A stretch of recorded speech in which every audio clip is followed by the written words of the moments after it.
sort un système, on met une loi pour l'encadrer, et puis on ne respecte pas la loi. Ça, on va revenir là-dessus aussi, parce que c'est quelque chose que nous avons constaté fréquemment. C'est que les lois qui concernent les systèmes de vote électronique ne sont pas respectées.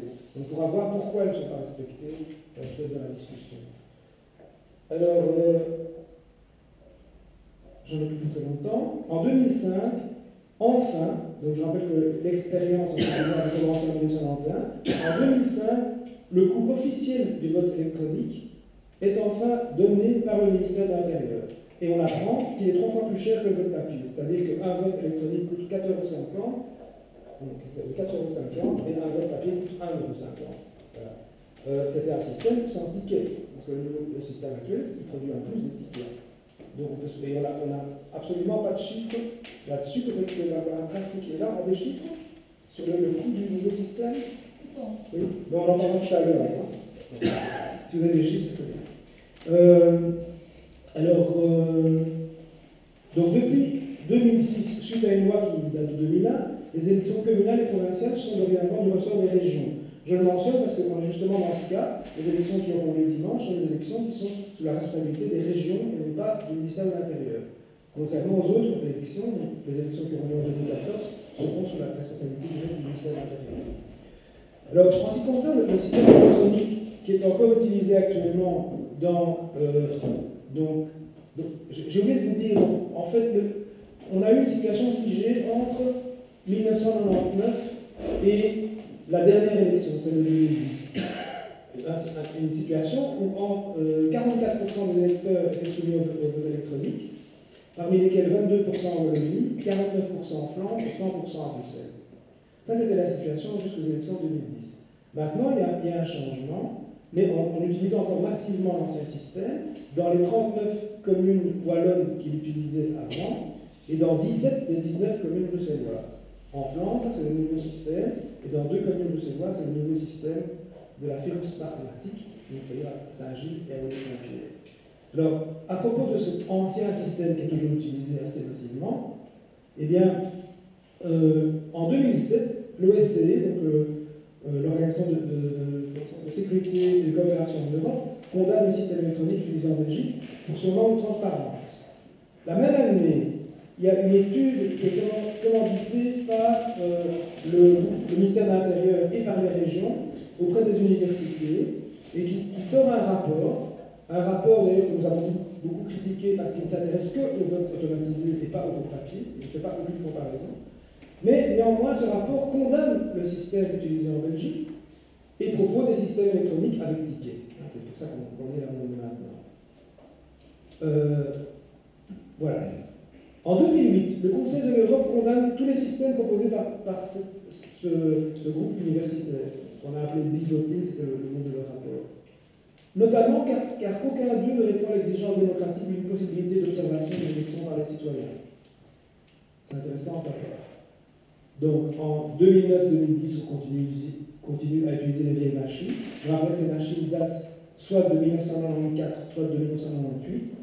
Et elles étaient prévues pour une durée de vie maximale de 10 ans. On est en 2012. Alors, aux élections du 14 octobre de cette année, c'est l'apparition de Smartmatic dans 149 communes flamandes, ce qui fait 58% des électeurs de Flandre, et dans 2 communes bruxelloises. Et j'ajoute pour terminer que malgré l'avis contraire du ministre de l'Intérieur wallon, les vieilles machines continueront à être utilisées dans les 39 communes wallonnes qui les utilisaient précédemment.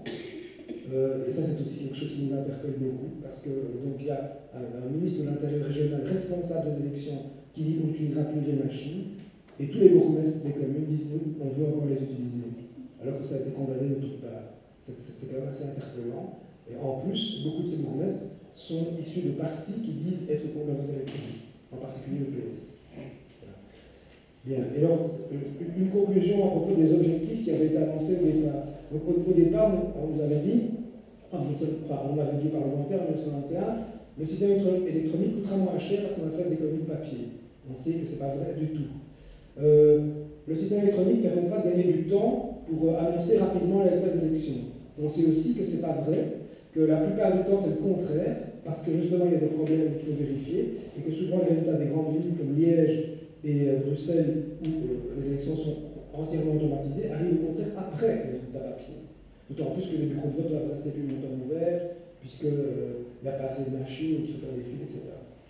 Troisièmement, on nous avait dit ce sera plus fiable que le vote papier. On a vu avec toutes les erreurs relevées que ce n'est pas fiable. Il reste un argument qui avait été utilisé, c'est on aura besoin de moi l'assesseur. Alors ça, c'est possible. Il n'y a pas eu de compte précis, c'est possible. Mais la question que pourrait Vapo, c'est est-ce que c'est bien que le jour des élections, il y ait moins de gens mobilisés? Est-ce que c'est bien que les citoyens ne soient pas mobilisés, qu'on leur évite ça, hein? Et alors, la logique de ça, c'est peut-être qu'on pourrait voter de chez soi. Il y a moyen de faciliter encore la tâche. Alors, moi, je sors une petite citation qui est tout à fait personnelle. La démocratie, c'est plus fatigant que la dictature. Voilà, merci. C'est déjà beaucoup là. Tiens, le dit qu'en 2 minutes que je rallume le projecteur. C'est pas mal. Personne ne prend des notes de ces questions. Est-ce qu'on peut changer de place comme ça je suis plus proche de la caméra. Il n'y a pas de question urgente avant que tu parles du système informatique. Je sais pas. Parce que au fond, c'est le débat. Non, mais une observation quand même, parce que dans les critiques que vous avez émises, il y en a une, et on a bien eu quelqu'un qui dit ceci au contraire aussi. Il y en a une avec laquelle je ne suis pas du tout d'accord, c'est celle où vous critiquez l'âge des ordinateurs qui sont utilisés dans l'ancien système. L'âge, pas bon, pas du tout, ça ne veut rien, juste l'âge. Franchement, c'est un mauvais argument, je mettrai à la poubelle tout de suite, je me sortirai plus jamais. Pourquoi? Pourquoi c'est un problème? Ces ordinateurs ne fonctionnent pratiquement jamais, ils ne s'usent pas, on ne fait rien avec, ils s'utilisent beaucoup moins que l'ordinateur que vous avez devant tous les yeux. Celui-là a déjà beaucoup plus servi que tous les ordinateurs qu'on a utilisés pour toutes les élections depuis qu'on les a mis en route. Et ils fonctionnent encore by the by, le vôtre là. Les autres, ce n'est pas un problème. Alors n'utilisez pas des mauvais arguments. Celui-là, c'est un mauvais argument. Petite réponse. Un ordinateur, ça vieillit. Pas nécessairement parce qu'on l'utilise, ça peut aussi vieillir parce qu'on ne l'utilise pas. Par exemple, sur la carte mère d'un ordinateur, il y a une petite batterie qui permet de conserver la mémoire du BIOS et des choses comme ça. C'est là qu'il faut la remplacer de temps en temps. Donc nous, on utilise l'argument, mais en fait, on utilise l'argument parce que c'est leur argument. C'est-à-dire que c'est leur argument pour dire qu'il faut passer au nouveau système parce que les vieux ordinateurs sont trop vieux, sont plus fiables, c'est cela. Et donc, quelque part, ils nous donnent des balles qu'on leur renvoie vers eux. Alors, l'autre chose, c'est on nous a dit que ces machines étaient prévues pour 10 ans. En fait, quand elles sont achetées avec un contrat de maintenance qui est prévu pour 10 ans. Et le fournisseur s'arrange pour avoir des pièces pour pouvoir le remplacer, pour pouvoir le faire fonctionner pendant 10 ans. Donc, c'est un peu comme la date de péremption de n'importe quoi qu'on pourrait acheter par un marché public. Il y a un moment où on dit, OK, on peut garantir qu'on remplacera les pièces pendant 10 ans. Les ordinateurs qu'on utilise encore à Saint-Gilles, mais partout à Bruxelles, parce qu'on va Saint-Gilles et Saint-Pierre, ils ont la particularité, par exemple, d'avoir un crayon optique. On ne fabrique plus les crayons optiques. Ils ont des écrans CRT. On ne fabrique plus les écrans CRT. Tout le monde a des écrans plats.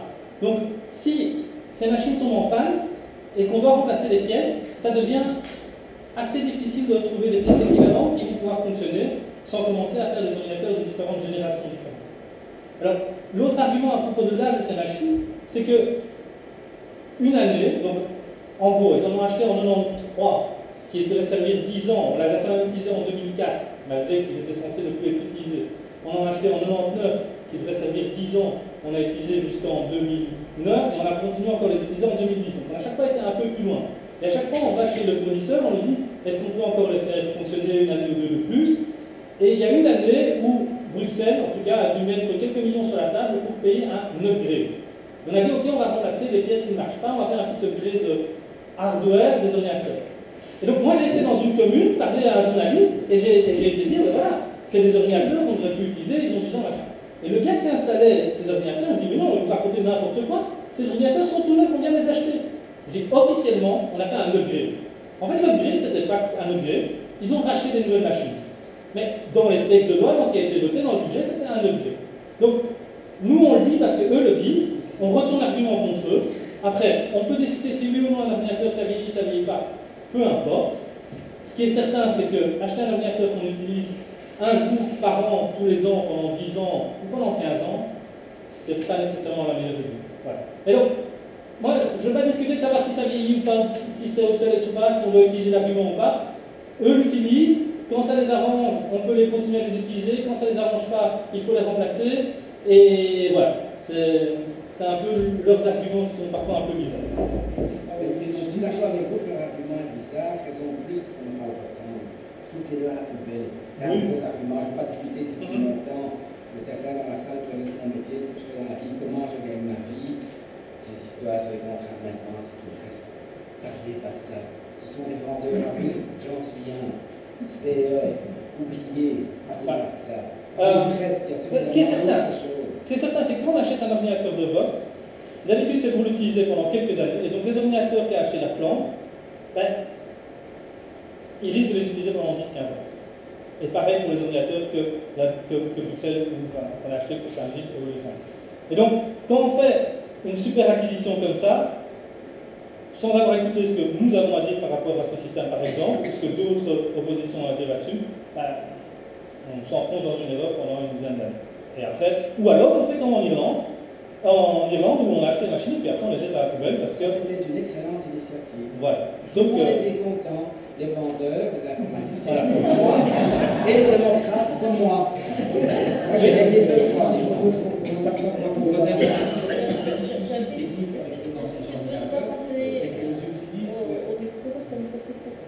Vous n'avez pas besoin de micro avec ma voix. Bon,